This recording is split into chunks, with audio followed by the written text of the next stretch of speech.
오늘은 요한복음 15장 1절부터 6절까지 말씀을 보도록 하겠습니다.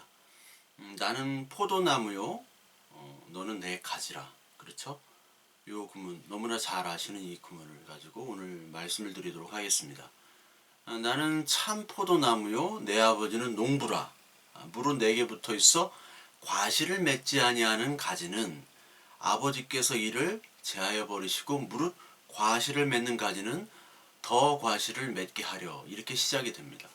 그래서 이제 요한복음 15장에도 나는 누구누구다 라고 얘기를 하죠. 나는 포도나무다. 근데 참 포도나무라고 말씀을 하고 계십니다. 그러니까 요한복음에서 계속해서 나는 뭐 빛이요, 길이요, 진리요, 생명이요, 뭐 산떡이요, 양의 문이요, 뭐 계속 나오잖아요. 그러니까 나는 누구다라는 것을 우리가 주목을 해야 되죠. 나는 이러이러한 자다. 근데 오늘 15장에 여러분들이 잘 아시는 나는 참 포도나무. 참 포도나무라는 것은 그러면 가짜 포도나무가 있다라는 것이죠. 가짜 포도나무. 그래서 오늘 이 말씀을 전할 때 여러분들이 이 포도나무라는 것을 성경에 검색을 하면 성경에 쫙 뜹니다. 요즘에는 그냥 포도나무 하면 쫙 그냥 구절이 다 떠요.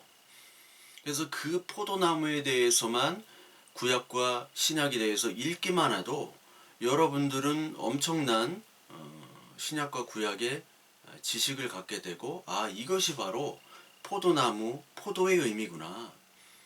포도나무, 포도는 하나님 예수 그리스도와 우리와 동시에 또한 이것이 진노의 포도가 될 수 있구나. 그리고 참 포도나무와 가짜 포도나무가 있구나라는 것을 여러분들이 이 성경만 그냥 살펴봐도 알게 된단 말이에요. 그 성경은 너무나 친절한데 여러분들이 성경을 읽지 않고 읽으면서 딴짓하고 필사하면서 딴짓한다는 거예요. 그러니까 따로 읽고 자기 마음대로 생각하고 자기 마음대로 하는 설교를 들었기 때문에 그렇죠. 그러니까 나는 무엇이다라는 것은 그리스도께서 나는 누구다. 그러니까 하나님이 나는 스스로 존재하는 자다.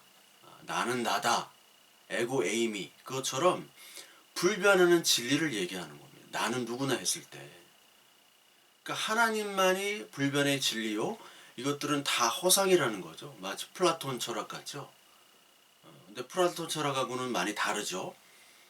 그러니까 르네상스에서는 이 플라톤을 아주 지상세계 최고의, 그러니까 연옥에서 아주 최고의 철학자로 여기잖아요. 그것이 또 캐톨릭에 이어지고 괴테에도 영향이 미쳐지고, 그러니까 괴테가 아니죠, 단테.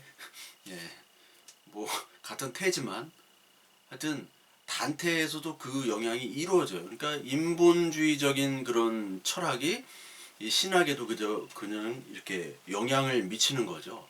그러니까 세상과 이게 하나님의 분리, 초월적인 하나님과 이 세상은 좀 다르잖아요. 내재를 하시면서 초월을 하시는 하나님이기 때문에. 그 세상은 시간과 공간의 제약이 있지만, 그러니까 인간의 법칙에 이제 갇혀 있는 것이죠. 그 갇혀 있다라는 것이 바로 죄와 사망이라는 겁니다. 이것이 그 죄와 사망의 상태가 이 시간과 공간에 갇혀 있다는 것을 바로 의미하는 거예요, 사실은. 그러니까 여기서 우리는 스스로 구원할 수 없다. 그렇죠? 왜냐하면 우리는 무능하기 때문에. 그러니까 다른 차원의 존재가 구해줘야 되는데 그 다른 차원의 존재는 바로 하나님이죠.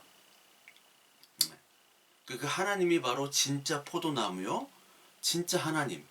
그 포도나무로 말미암아 나오는 포도주가 흘러서, 죽음의 포도주가 흘러서 우리는 그 죽음으로 구원을 받는 것이다.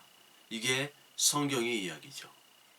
근데 가짜는 이 포도나무도 가짜요. 그리고 이 포도주도 가짜예요. 우리를 음행에 취하는 포도주라고 계시록에 나오죠.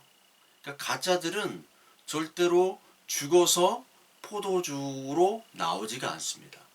그러니까 포도주를 만들려면 그 틀에다가 밟잖아요. 그러니까 우리는 어떻게 포도주를 만드는지 모르는데 외국은 뭐 밟잖아요, 다. TV에서 많이 보셨잖아요. 외국은 포도주가 많기 때문에 포도도 많이 생산하고 종류도 워낙 많고, 한국은 까멜 포도 아니면 거봉, 뭐 요즘에는 뭐 많이 외국에서 들어오지만 주로 그렇죠. 근데 가짜 포도는 하여튼 안 죽는다는 거예요. 안 죽어요. 안 죽으려고 해요.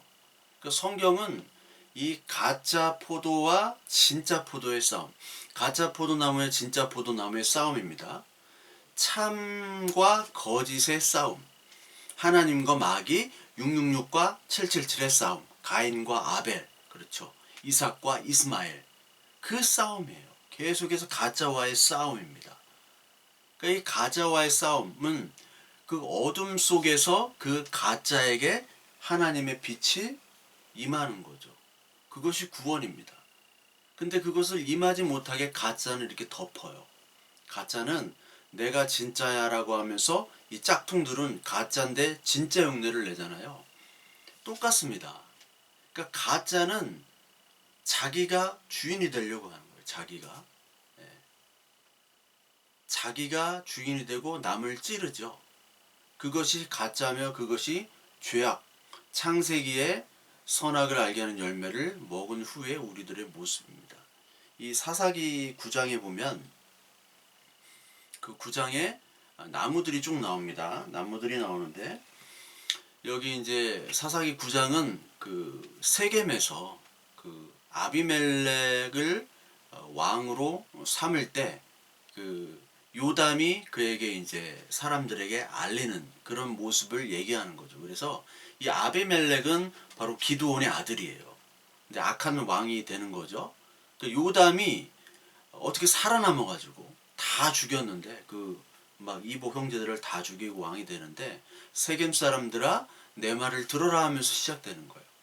거기서 이제 비유를 네 가지 나무를 비유를 하죠. 여기에 감람나무가 나오는데 감람나무가 그들에게 이르되 내게 있는 나의 기름은 하나님과 사람을 영화롭게 하나니 내가 어찌 그것을 버리고 가서 나무들 위에 우쭐대리오 한지라.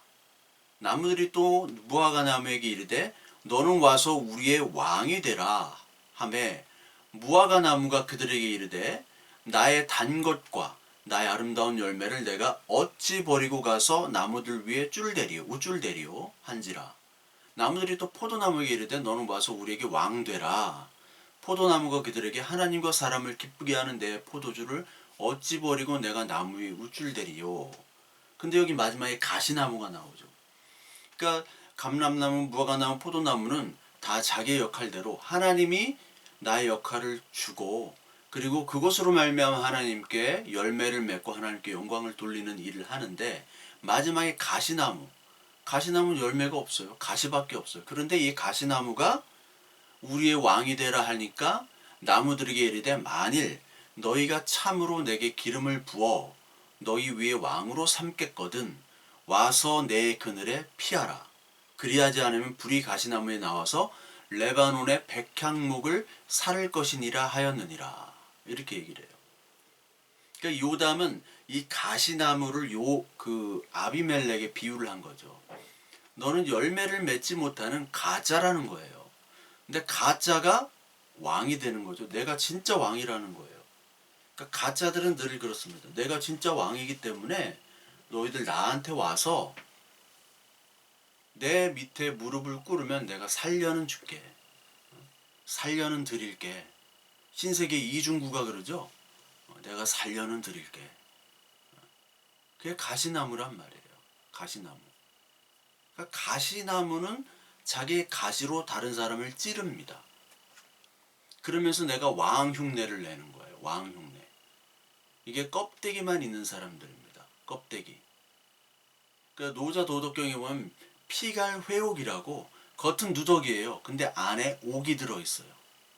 이게 성경에서는 질그릇 안에 우리 보배가 들어있다 그러죠. 그 도덕경 배우는 이런 친구들 막 동양 철학하는 친구들에게 야 피갈 회옥은 그 피갈 회옥이 노자가 얘기했지만 사실은 다 하나님의 진리로 그릇 안에 그 질그릇 안에 그리스도란 보배가 있는 거야. 이렇게 얘기를 해줘야겠죠. 근데 이 질그릇 안에 보배가 있지 않고 질그릇 안에 가시만 있다면 누가 질그릇을 깨트리겠어요? 아무도 깨트리지 않죠. 이 질그릇이 그 안에 가시가 있는 것은 오히려 자기가 전지전능한 하나님을 흉내내는 거예요.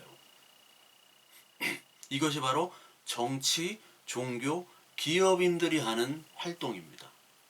가짜 메시아죠. 가짜 메시아. 내가 이 나라를 구하겠다. 내가 이 기업을 일으켜가지고 우리 미래 먹거리를 다 먹여 살리겠다. 그리고 종교인들. 이 종교와 정치와 이 자본은 뗄래야 뗄 수 없이 다 연결됩니다. 다 아시죠? 정치를 하려면 돈이 있어야 되고요. 정치인들은 다 무당을 찾아갑니다. 그게 다 종교인들이에요. 목사를 찾아가든 스님을 찾아가든 뭐 신부를 찾아가든 점집을 가든 다 마찬가지예요. 그러니까 이것들이 다 연결되어 있는데 이것을 통해서 어떠한 결과물을 낸다는 것, 그거 자체가 바로 가짜 포도나무예요. 가짜 포도나무. 우리는 가짜 포도나무와 진짜 포도나무가 이 성경에 계속해서 언급이 되는데 그것을 우리는 많이 놓치고 있죠. 성경에 정말 많은 구절들이 있는데 대표적인 것만 제가 뽑아서 여러분들에게 말씀을 드릴게요. 그 시편 80편 8절에 보면 주께서 한 포도나무를 애굽에서 가져다가 민족들을 쫓아내시고 그것을 심으셨나이다 이렇게 얘기해요. 그러니까 하나님께서 한 포도나무를 애굽에서 가져다가 이게 딱 연상이 되죠. 애굽에 있던 포도나무를 가져다가 민족들 가나안들을 쫓아내시고 그것을 가나안 땅에 심으셨다는 얘기예요. 그러니까 이 출애굽기는 떠난 얘기도 우리가 중심으로 알아야 되겠지만 사실 더 중점은 가나안에 들어가서 이 우리 포도나무가 자라나는 얘기를 하시고 싶은 거예요. 우리는 그냥 그 출애굽 해가지고 이름이 또 출애굽이잖아요. 출애굽. 원어는 달라요. 원어는 그 땅이란 뜻, 땅으로 돼 있어요. 그러니까 출애굽이라는 단어를 우리는 이집트 탈출기 이렇게 하는데 그래서 이집트 탈출하는 얘기구나 아니라 떠나서 정착하는 얘기예요. 가는 얘기입니다. 그래서 가나안 땅으로 들어가잖아요. 여호수아 때 들어가잖아요. 그게 포도나무를 애굽에서 가져온 거예요. 하나님이 가져와서 심은 겁니다. 그리고 신명기 32장 32절에 보면 진실로 그들이 반석이 우리의 반석과 같지 아니하니 우리의 원수들이 스스로 판단하도다. 이는 그들의 포도나무는 소돔의 포도나무요 고모라의 밭의 소산이라. 그들의 포도는 독이 든 포도니 그 송이는 쓰며 그들의 포도는 뱀의 독이며 독사의 맹독이라. 그러니까 그들은 누구냐? 그들은 우리와 반석과 같지 않다. 신명기에. 그러니까 우리와 같은 그리스도가 아니라 가짜 반석, 뭐 맥반석 이런 거. 하여튼 우리 원수들이 스스로 판단하는 겁니다. 우리는 스스로 판단하는 것이 아니라 하나님의 판단에 맡기는 건데 그러니까 그 포도나무는 다 가짜죠. 그러니까 진짜 포도나무는 애굽에서 가져다가 하나님이 심는 건데 이 포도나무가 소돔의 포도나무요 또 뱀의 독 그리고 독사의 맹독이 될 수 있다라는 거예요. 가짜 반석을 삼으면. 그렇죠. 가짜 반석일 때는. 또 예레미야 20장 21절에 내가 너를 순전한 참 종자 곧 귀한 포도나무로 심었거늘 내게 대하여 이방 포도나무의 악한 가지가 됨은 어찌 됨이냐. 귀한 포도나무로 애굽에서 데려다가 심었는데 그 가나안 땅에서 그 포도나무는 진짜 좋은 포도나무인데 가짜 포도나무가 되죠. 아니면 이방신을 섬기고 하나님을 섬긴다고 하면서도 이방의 모든 것들을 다 수용하잖아요. 그러면서 하나님 따로 이방신 따로 말씀 따로 우리의 삶 따로 그리고 우리의 생각 따로. 그러니까 주 여호와의 말씀이라 내가 잿물로 스스로 씻으며 내가 많은 비누를 쓸지라도 내 죄악이 내 앞에 그대로 있으리니 너를 위하여 내가 만든 내 신들이 어디 있느냐. 그들이 내가 환난을 당할 때 구원할 수 있으면 일어날 것이니라. 환난 당할 때 가짜 신이 못 구한다는 거예요, 너희들을. 내가 너희 자녀들을 때린 것이 무익함은 그들이 징계를 받아들이지 아니함이라. 하나님께서 우리가 하나님의 순종하지 않을 때 하나님 징계를 내리시죠. 그 징계를 이 이스라엘 백성들이 받아들이지 않는다는 거예요. 그러니까 너희의 칼이 사나운 사자같이 너희 선지자들을 삼켰느니라. 선지자들은 그 죄악을 얘기하고 그리고 하나님께 돌아가라고 얘기할 때 너희들이 가지고 있는 칼로 그 선지자들을 죽인다는 겁니다. 그러니까 죽이니까 이 사람들은 진노를 받을 수밖에 없죠. 가짜 포도주, 가짜 포도나무를 섬기는 사람들, 가짜 포도나무가 된 사람들은요. 그래서 요한계시록 14장 8절에 보면 또 다른 천사 곧 둘째가 그 뒤를 따라 말하야 돼 무너졌도다 무너졌도다 큰 성 바벨론이여 모든 나라에게 그 음행으로 말미암아 진노의 포도주를 먹이던 자로다 하더라. 그도 하나님의 진노의 포도주를 마시리니 그 진노의 잔이 섞인 것이 없이 부은 포도주라. 거룩한 천사들 앞과 어린 양 앞에서 불과 유황으로 고난을 받으리니 이렇게 나와요. 그리고 또 요한계시록 14장 19절에는 천사가 낯을 휘둘러 땅에 포도를 거두어 하나님의 진노의 큰 포도주 틀에 던진대요. 그 포도를 거둡니다. 하나님께 수확을 하세요. 그래서 진노의 틀에 던져가지고 그것들을 다 짓이기시죠. 심판을 하신다는 겁니다. 왜? 그들이 음행의 포도주에 취했기 때문에. 계시록 17장 2절에 보면 땅의 임금들도 그와 더불어 음행하였고 땅에 사는 자들도 그 음행의 포도주에 취했다 하였고 그리고 16장 19절 계시록에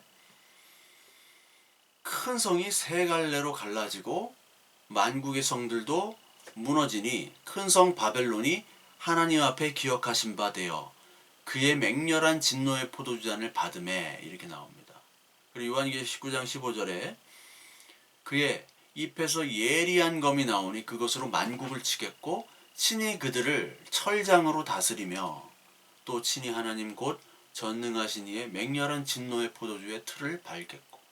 그러니까 여러분 이 포도주라는 것은 구원의 상징 포도주로 말미암아 그 피로 말미암아 우리를 구원을 받지만 포도주 자체가 우리에게 심판이 되는 겁니다. 그러니까 구원과 심판은 동전의 양면이라고 늘 말씀을 드렸죠.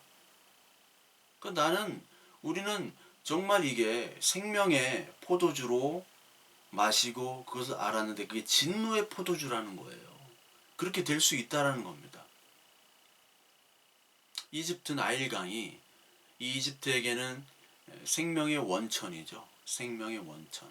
그래서 그 이집트의 그 고대 역사, 그 고왕조죠. 고왕조. 그 쿠프의 피라미드, BC 2500년, 2300년 이때부터 그 전까지 4000년대까지 뭐 올라가도 되지만 그때부터 거의 많이 이제 공부를 해요. 많이들.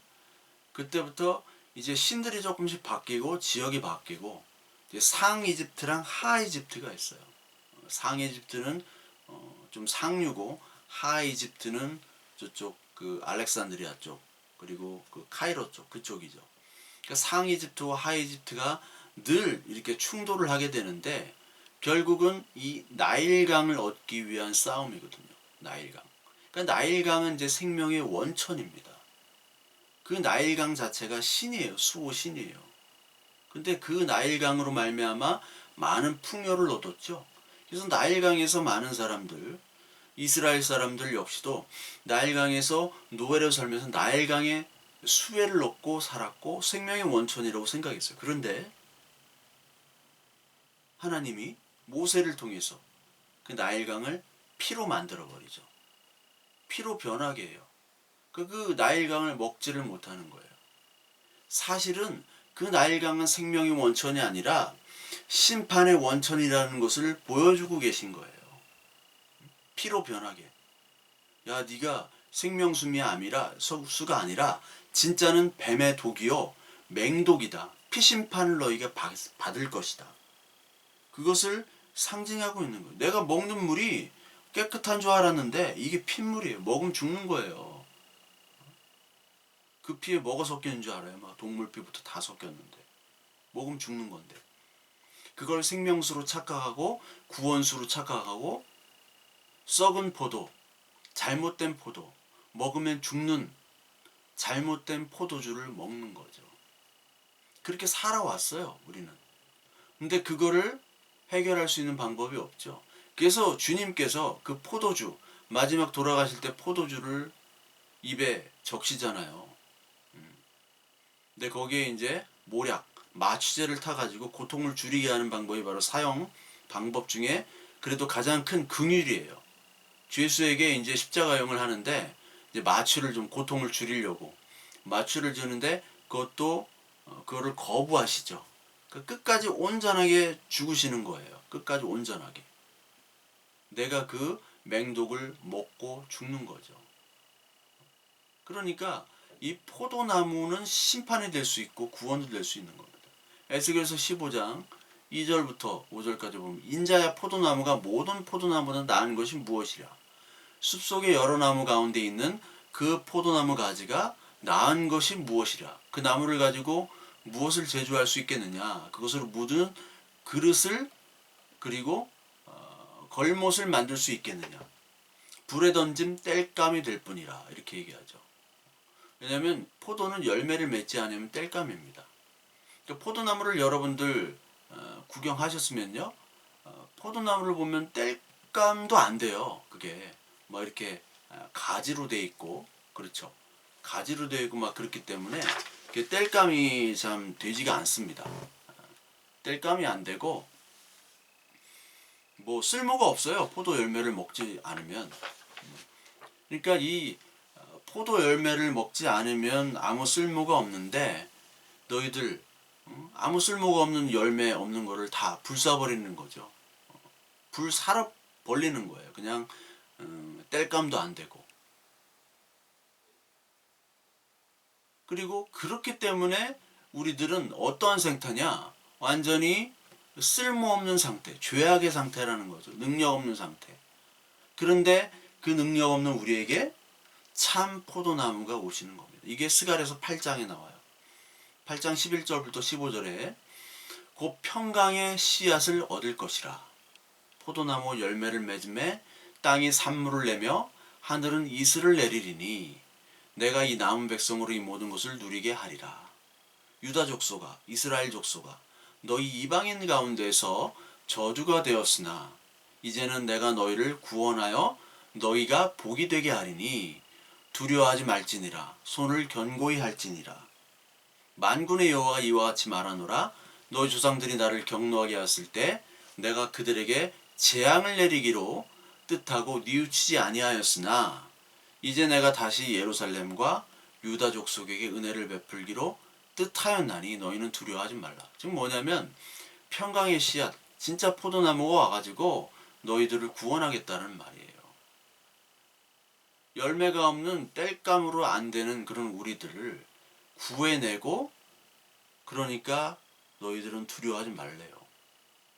그러니까 스갈에서 여호수아가 그 더러운 옷을 입고 있을 때 우리를 불에서 꺼낸 그을린 나무로 묘사를 하죠. 그 불에서 꺼내서 열매가 없기 때문에 불에서 탄 채로 우리 막 껌댕이 돼가지고 막 더러운 상태예요. 아무 쓰잘데기 없는 뭐 수수로는 사용될 수 있지만 아무 쓰잘데기 없는 우리의 모습에서 건져내는 분이 바로 주님인데 그 주님이 우리들을 포도나무 열매를 맺게 하는 진짜 포도나무로 우리를 만들겠다라는 거죠. 그래서 오늘 열매를 얘기하죠. 계속해서 열매를 냅니다. 내는 참 포도나무요 내 아버지는 농부라. 그러면서 2절부터 열매를 맺지 아니하는 가지와 열매를 맺는 가지 비교를 해요. 그래서 열매 얘기를 합니다. 4절 내 안에 거하라 나도 너희 안에 거하리라. 가지가 포도나무에 붙어있지 아니하면 스스로 열매를 맺을 수 없음 같이 너도 내 안에 있지 아니하면 그러하리라. 열매와 가지 그리고 포도나무를 얘기합니다. 우리 마태복음 7장 15절 21절에 열매로 알리라 나오죠. 열매로 알리라. 가시나무에서 포도나무를 얻을 수 없고 엉겅퀴에서 무화과나무를 얻을 수 없다라고 얘기합니다. 그러니까 좋은 나무가 나쁜 열매를 맺을 수 없는 거죠. 좋은 나무는 좋은 열매를 맺고 나쁜 나무는 나쁜 열매를 맺는 것이죠.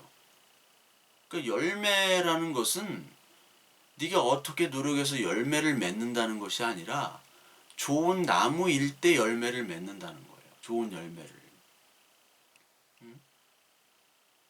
그러니까 아무리 우리가 노력한다고 해도 우리가 악한 나무라면 악한 열매를 맺게 된다는 겁니다.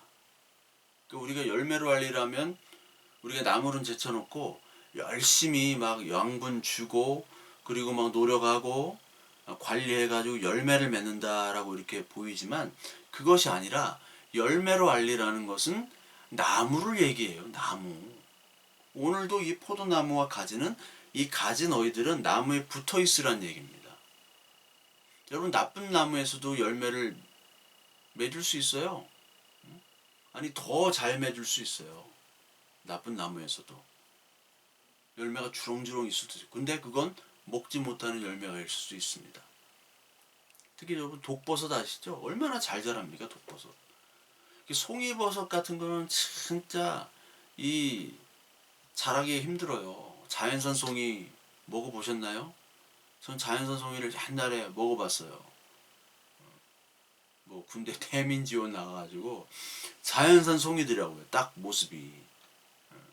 뭐 별 맛있는지는 모르겠지만 근데 그거는 자라기가 힘들거든요. 근데 이 독버섯은 엄청나게 잘 자라요. 그냥 막 자라요. 죽여도 또 자라고 또 자라고. 그러니까 우리는 자꾸 열매를 만들려고 합니다. 열매지상주의예요. 그러니까 하나님의 이름으로 열매를 만들고 열매로 알리라가 이 마태복음 7장 15절부터 21절 그게 뭐냐면 열매로 알리라. 이 열매를 알리려고 하는 사람들이 하나님의 이름으로 막 병도 고치고 선지자 노릇도 하고 그런데 하나님이 너희들은 모른다. 싹 물러가라 불법을 행한 자들아 라고 얘기하시죠. 그러니까 여러분 나는 하나님을 위해서 영광을 위해서 내가 뭐 큰 일을 하겠습니다. 멋있는 목사 정결한 목사가 돼서 하나님께 영광을 돌립니다. 큰 예배당을 지어가지고 하나님께 영광을 돌립니다. 뭐 미래 세대를 위해서 열매를 맺습니다. 내가 예배를 드리고 그리고 예배당을 더 크게 지을게요. 이거 다 헛소리라고요. 하나님은 너나 참 포도나무인 내 옆에 붙어있기나 해라. 너나 잘해. 그러니까 열매 오늘 요한복음 15장도 열매를 얘기하고 이 열매를 얘기하다 보면 갈라디아서 5장에 나오는 성령의 열매 9가지가 나올 수밖에 없어요. 그러니까 사랑과 충성과 뭐 양선과 물은 바 많이 그걸 암송을 했잖아요. 온유와 인내, 오래 참음 뭐 막 그렇게 얘기하고 다 우리 막 공부했어요 옛날에 어릴 때. 근데 특히 성령의 열매 해가지고 이게 성령의 열매면 우리가 하나님의 자녀면 성령의 열매를 맺어야죠. 근데 어떤 분들은 열매를 사랑과 충성 이 사랑과 충성은 그리스도를 향한 사랑과 충성이요. 그렇다면 교회를 향한 사랑과 충성이기 때문에 헌금을 많이 하자. 이것이 바로 사랑과 충성이다. 헌금을 많이 해서 예배당을 새로 넓히고 아니면 다시 짓자. 왜? 미래 세대를 위해서. 이게 설교가 이 열매라는 것은 하나님과 우리와의 관계 속에서 벌어지는 하나님만을 꼭 붙잡으라는 얘기가 중점이 돼야 되는데 이게 원숭이 엉덩이가 빨개 원숭이 엉덩이는 빨개면 사과는 맛있으면 바나나는 기르면 비행기로 가는 거예요. 갑자기 열매가 튀어나오면 열매라는 단어에 꽂혀가지고 사랑과 충성 그러면 그리스도를 향한 사랑과 충성은 보여지는 교회에 대한 사랑과 충성 목사에 대한 사랑과 충성 그러면 어떻게 사랑과 충성을 나타내느냐 헌금 예배당이다 이렇게 돼버린다고요. 우리가 이 많은 그 설교들을 어떻게 듣냐면 그렇게 하시면 하나님이 일하신다. 우리가 많이 듣죠. 하나님이 능력 주시면 막 다 됩니다. 이 예배당 빚도 다 갚아주시고 가계부채도 갚아주시고 건강도 잘 되게 해주시고 다 그렇죠. 이게 긍정 과잉의 시대에다가 우리 교회도 설교에 긍정 과잉의 설교가 넘쳐났어요. 예전엔 막 비전 과잉 그리고 긍정 과잉 이것이 넘쳐났단 말이에요. 근데요 대부분 그런 능력을 잘 안 주시잖아요. 그렇게 해가지고 다 주셨으면 지금 교회가 이렇게 많은 빛을 질 수가 있습니까? 하나님이 원하시는 이 열매는 그런 열매가 아니에요. 네가 뭐를 해가지고 열매가 아니에요. 그건 하나님을 사랑함으로 말미암아 우리가 당연히 그 하나님의 사랑에서 나타나는 그런 성령의 열매들을 맺음으로 너희들이 책임도 있고 그리고 맺도록 하나님이 도와주시는 것이지 그걸 갖다 붙이는 것이 아니라 이 열매라는 것이 바로 원래 뭐냐? 나무가 되라는 거예요. 나무가. 참나무, 참 포도나무가 되라는 거예요. 그럼 가지가 붙어 있어야 된다는 거예요. 이걸 로마서 9장에는 돌감람나무, 참감람나무가 접붙이기 해가지고 이렇게 하는 걸로 묘사를 하죠. 접붙여지는 거예요. 우리는 돌감람나무예요. 참감람나무로 하나님이 우리를 주셨고 참감람나무, 참포도나무로 우리에게 주셨는데 우리가 돌감람나무로 바뀐 겁니다. 우리가 잘못한 거죠. 그래서 그리스도께서 오셔서 그 참감람나무가 오셔서 우리를 접붙임으로 말미암아 참감람나무, 참포도나무가 되게 한 거예요. 그러니까 그 가지에 붙어 있으라고 얘기해요. 떨어지지 말고 어떻게든지 붙어 있으라. 하나님의 은혜를 바라면서 그걸 얘기하는 겁니다. 근데 많은 사람은 열매를 막 우리 행위를 가지고 맺으려고 어떤 사람은 작은 교회 운동, 교회를 개혁하자. 작은 교회가 좋습니까? 큰 교회는 나쁜 거예요, 다? 작은 교회나 큰 교회나 똑같은 겁니다. 교회는 교회예요. 작은 교회가 막 우린 작은 교회이기 때문에 선한 일을 한다 그런 거 아니에요. 또 작은 교회, 큰 교회는 또 다 나쁩니까? 그것도 아니거든요. 그럼 막 진보에서 하는 작은 교회 운동 이것도 잘못된 겁니다.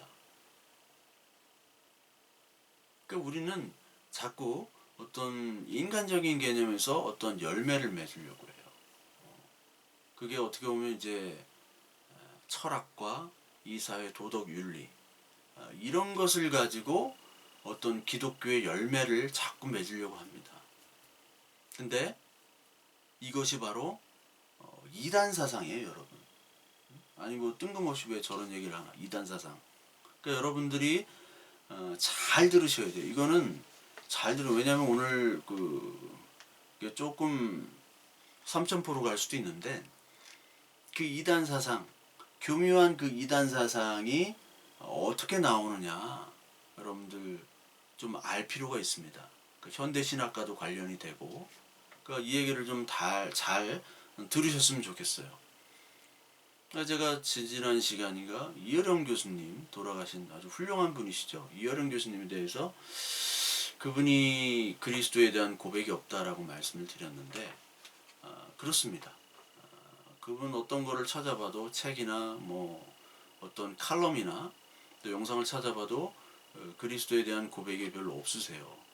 그게 뭐냐면 그분의 또 김영석 교수님 있죠. 103세신가 그분도 좀 그렇고. 그러니까 그런 분들이 하는 기독교는 어떻게 보면 행복 그리고 지혜 용서의 어떤 기독교죠. 그런 종류의 기독교입니다. 그리고 특히 이화령 교수님은 예전에 이제 세례 받으신 다음에 지성에서 영성으로 책과 또 딸과 그 손자를 이제 잃은 다음에 그 다음부터 이제 생명에 대한 책을 많이 쓰세요. 생명과 죽음. 근데 그것들을 이제 읽어보면요, 이게 어떻게 보면은 인간의 인사이트, 그렇죠? 자기 어떤 인사이트 거기에 지성, 영성이라는 말이 사실 오해될 수 있어요. 기독교 영성하고 조금 달라요. 제가 볼 때는. 약간 유사영지주의. 영지주의는 깊기 때문에 이걸 어떻게 약간의 유사, 좀 약한 깊이가 없는 그런 영지주의. 거기다가 자신의 가지고 있는 체험이 있죠. 고난당함. 그렇죠. 고난이 이제 체득화됨으로 나타나는 자기가 이해하는 기독교를 이렇게 얘기를 하세요. 그 전까지는 글 쓰시고 사실 편하게 사신 건 맞죠. 교수로서 고난이 있으셨지만 근데 그분이 고난을 통한 어떤 기독교를 이제 받아들였는데 그런 것들이 어떻게 보면 이것이 위험할 수 있다라는 거예요. 이거는 토마스 아퀴나스부터 이제 이루어지는데 토마스 아퀴나스가 자율이성이 오픈됐습니다. 여기에 이제 캐톨릭 신앙들은 토마스 아퀴나스, 아리스토텔레스 철학이 이제 합쳐진 거거든요. 결국 아리스토텔레스인데 거기서 인간의 이성들을 통해서 자연을 통해서 하나님을 알 수 있다는 거죠. 자연과 이성을 통해서. 그렇게 오픈됐다가 이제 데이비드 휴먼 불가지론까지 주장하는 거예요. 알 수 없다. 불가지론의 창시자는 데이비드 휴먼입니다. 휴먼 경제학자기도 하고 옛날엔 다 그랬죠. 과학, 경제학, 철학 다 했어요. 수학. 칸트가 이제 도덕 이성으로 하나님의 필요성을 언급을 해요. 하나님의 필요는 도덕 이성이 하나님이에요. 그때부터는 이제 자유주의가 막 물밀듯이 자유주의가 일어나죠. 그 다음에 이제 후설의 제자 이제 하이데거가 피투된 존재, 게보르펜하이트라는 독일 말을 쓰는데 인간의 어떤 실존에 대해서 얘기하고 이 실존 철학에 영향을 받은 실존 신학자들 불트만, 라이놀드 니버, 폴 틸리, 마틴 부버 쭉 나옵니다. 여기에 이제 영향을 받은 사람들이 이제 유학을 하죠. 그게 이제 한신대에서는 장공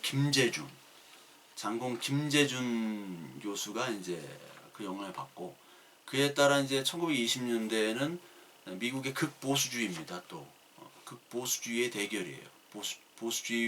극보수주의 그 근본주의 운동과 또 이제 유럽에서 건너온 그 신정통주의 또 자유주의도 있고 1920년대 보면은 알카포네 밀주 금주령이 내려져 술도 못 마시게 하고 굉장히 보수적인 사회입니다. 그때 이제 대결을 하죠. 그때 보수 교단으로는 이제 박형룡 총신 그 교수가 이제 그쪽으로 갔고 그래서 말하고 싶은 건 뭐냐면 이 특히 1919년도 칼 마르트가 로마서 강해를 시작으로 진짜 여기서 실존적인 철학 신정통주의가 탄생하게 되는 거예요. 자신의 스승인 아돌프 하르낙 자유주의 대가죠. 이 아돌프 하르낙은 자유주의를 얘기했는데 자유주의 가지고 하나님의 신앙을 얘기할 수 없는 거예요. 그렇죠? 자유주의로 하나님의 신앙을 얘기할 수 없습니다. 그러니까 이 아돌프 하르낙은 칸트의 도덕 이성주의 그러니까 인간의 이성으로만 판단하고 그 성경에 나오는 모든 초자연적인 것들은 다 제한단 말이에요. 그러니까 성경이 아니라 도덕책이 돼버리죠. 이성의 책이 돼버려요.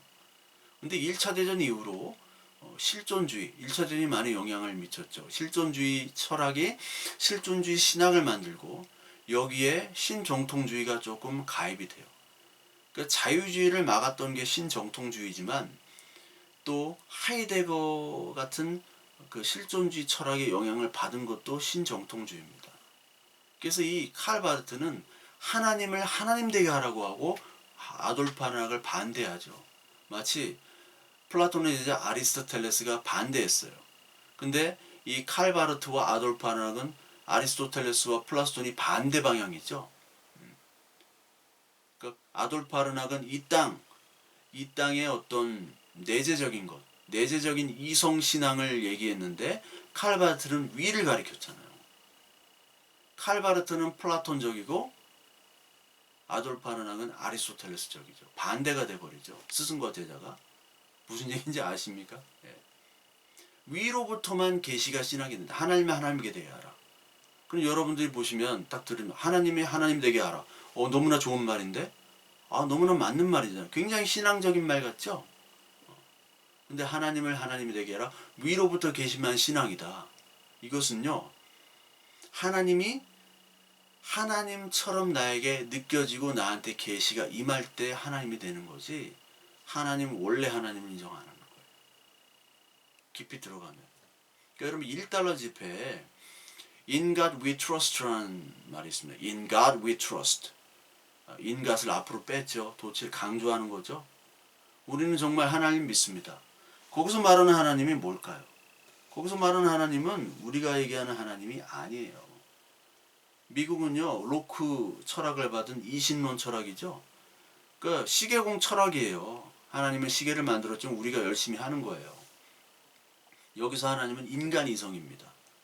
그 전까지는 1971년도 전까지는 인간 위 트러스트 구절이 없었어요. 왜냐면 그 전까지는 이 달러는, 이 화폐는 금으로 바꿔집니다라는 구절을 넣었단 말이에요. 그게 실제 화폐였어요. 그게 금으로 바꿔질 수 있는.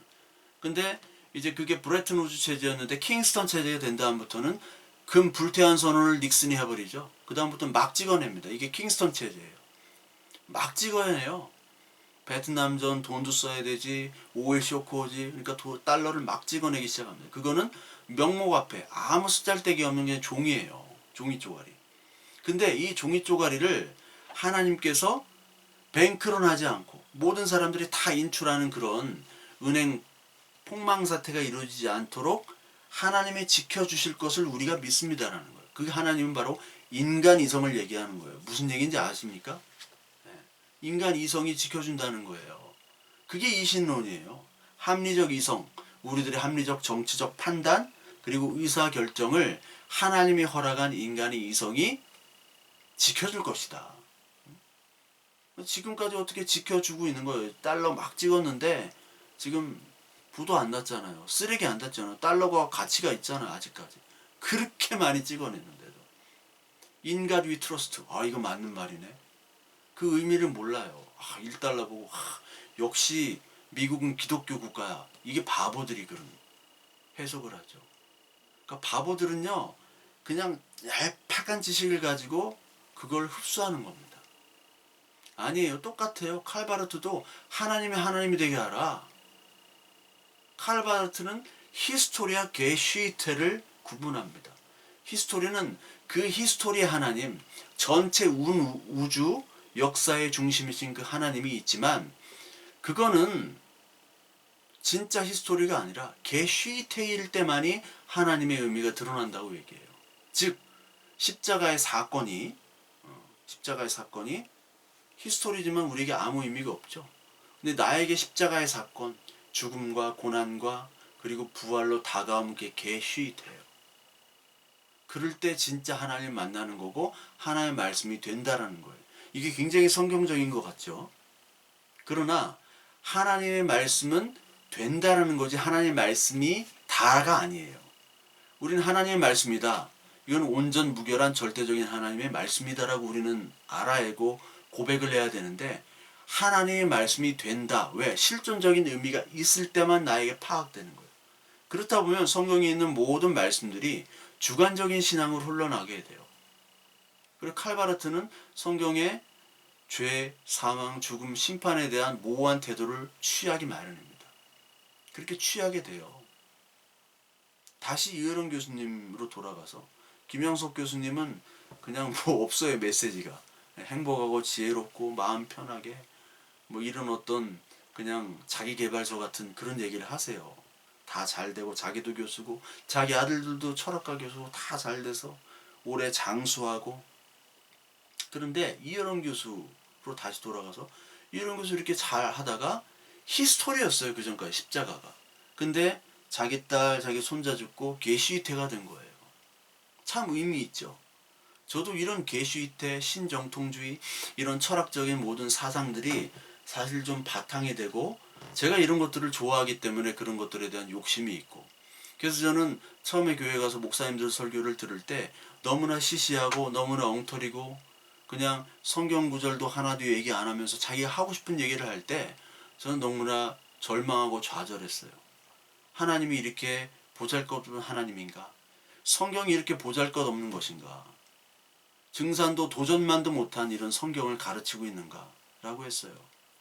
성경이 그 무한한 진리를 풀지를 못하는 거예요. 그러니까 우리가 계시이태로 하나의 말씀의 체험들이 우리 속에 내재되고 그런 것들이 우리에게 너무나 필요하다는 거예요. 근데 이 목사님들이 그걸 몰라. 그냥 교회 부흥, 교회가 잘 되는 거, 사람 많이 오고 재정이 충만해지고 이런 것만 그냥 좋아해요. 뭐 미국에서 좋은 대학을 나오고 유학을 오고 뭐 박사학위를 제대로 따도 결국은 그거밖에 몰라요. 교회라는 것 자체가, 교회 경영이 하나님의 우주관의 전부예요. 그들의 신앙의 전부가 돼요.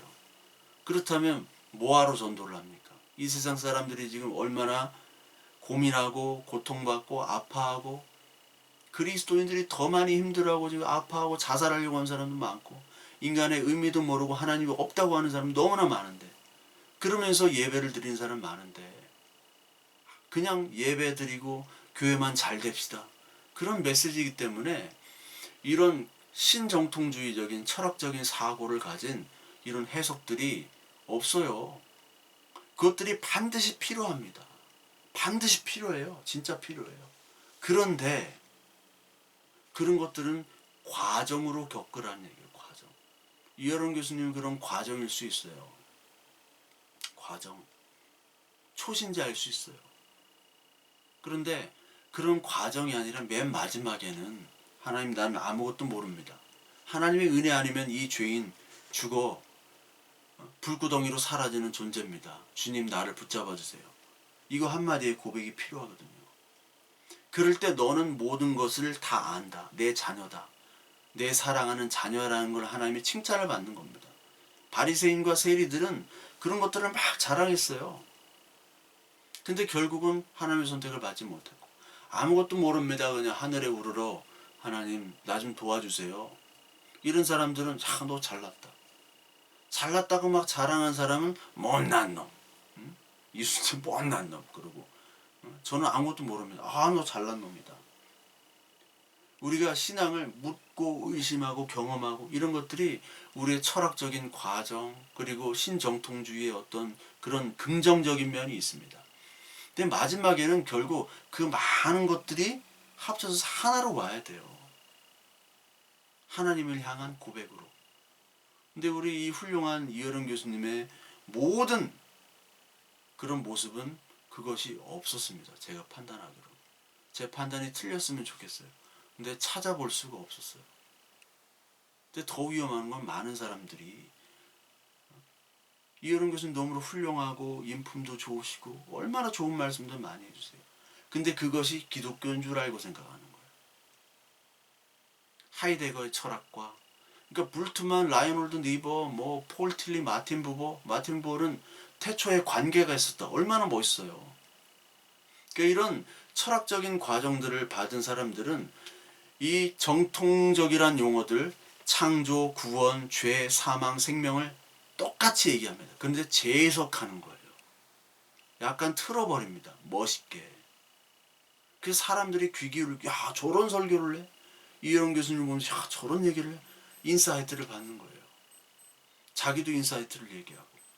그런데 그런 인사이트를 받지만 결론은 하나님으로 가야 되는데 그런 인사이트로 나가버린단 말이에요.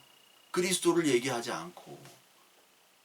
저는 그분의 많은 그런 책과 그리고 세미나나 이런 영상들을 보면서 도올 김용옥과 다를 바가 없다. 같은 하나님을 믿는구나. 도올 김용옥과 같은 하나님을 믿는구나. 그래서 여러분, 이런 것들이 사실 많이 분별을 해야 됩니다. 우리가 신학교에서 배워야 되는데 신학교에서 가르치는 사람도 없고 가르침을 준비하는 사람도 없고, 그냥 우리는 그냥 막 신학교에 가는 거예요. 다 가서 그냥 세미나 듣고 기도하고 바로 목사가 되는 거예요. 마치 공대를 가는데 미적분 하나도 못하고 인수분해도 못한 채 공대를 가는 것과 똑같아요. 그렇게 많은 목회자들이 길러지고 무슨 세미나 돌아다니고. 그러니 여러분, 지금 이 세대에, 이 복잡 다단한 세대 어떻게 전도를 합니까? 그들에게 하나님의 참 포도나무와 가지를 어떻게 전달할 거예요? 믿지 않는 자들에게. 무엇을 전달하면 무엇을 믿습니까? 여러분들이 하나님의 말씀과 그리고 하나님의 말씀 안에 있는 깊은 여러 가지의 의미들을 여러분 좀 아셔야 돼요. 그거를 가르쳐주지 않기 때문에, 그거를 모르기 때문에 여러분 스스로 할 수밖에 없는 시대입니다. 여러분들이 하나님의 은혜에 지금 너무 제가 좀 진도를 못 나가는데 오늘 현대신학 강의가 되고, 원래 이거 하려면 한 몇 시간을 해야 돼요. 몇 시간을 해야 되고, 이것들이 되면 이런 잘못된 하나님을 하나님이 되게 너무나 멋있는 말인데, 이게 하이데거 철학, 불트만의, 칼 바르트의, 라인홀드 니버, 폴 틸리의 그런 신학들, 그것들을 재해석해서 멋있게, 우리 신학 용어를 멋있게 해서 그렇게 전달하는 것, 그것도 긍정적인 게 있어요, 과정 중에. 그런데 그런 철학으로 빠지게, 그리스도를 고백하지 못하게 하는 유사 기독교일 가능성이, 아니 유사 기독교죠, 그렇게 빠질 가능성이 너무나 농후하다는 얘기입니다. 그렇기 때문에 그것을 알아야 되고요. 진짜 지폐를 알려면 위조 지폐가 어떻게 생겼는지 알고, 동일하게 진짜 지폐가 어떻게 생겼는지 바로 알아야죠. 두 개를 같이 알아야 돼요.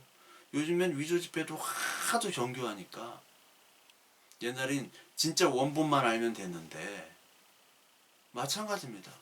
가짜 유사 기독교가 너무너무나 많아요. 저 같은 사람이 그렇게 이어령 훌륭한 교수님에 대해서 이렇게 어떻게 보면 비판을 하고, 네가 잘났냐? 그 훌륭한 분을, 그 훌륭한 그리스도인을. 그런데 잘나서 그런 게 아니라 진짜 기독교가 무엇인지를 여러분들에게 알리고 싶은 겁니다. 철학적 기독교가 아니야. 그렇기 때문에 이 서양 철학을 영향을 받은 서양 신학과 그 인사이트를 받은 많은 사람들, 우리들, 거기에 자기의 체험, 경험, 그리고 자기가 가진 지식을 플러스 해가지고 재해석해서 만드는 그런 용어들, 우리가 흔히 하는 은혜, 구원, 생명, 죄악, 이런 모든 것들이 자칫하면 하나님이 아닌 참 포도나무가 아닌 거짓 포도나무를 섬기게 되는 것을 여러분들 구분하셔야 된다는 말을 제가 정말 간곡히 하고 싶습니다. 그래서 종종 이런 얘기를 할 텐데, 여러분들이 이런 분별, 참 포도나무와 진짜 거짓 포도나무를 분별하셔야 돼요. 이런 교수님의 발톱의 때만큼도 저는 따라갈 수가 없습니다. 그렇지만 무엇이 아닌가, 무엇이 유사 기독교인가, 그것을 말해야 될 의무가 설교자에겐 있습니다. 예수천국 불신종만 얘기하는 것이 아니라 진짜 하나님이 무엇인가, 그 크신 하나님, 이 성경 말씀이 모든 사상을 다 담고, 그리고 그리스도로 시작해 그리스도로 끝나는 그 하나님의 이 계시의 온전한 말씀을 저와 여러분들이 늘 깊게 그리고 넓게 함께 나누기를 간절히 소망합니다.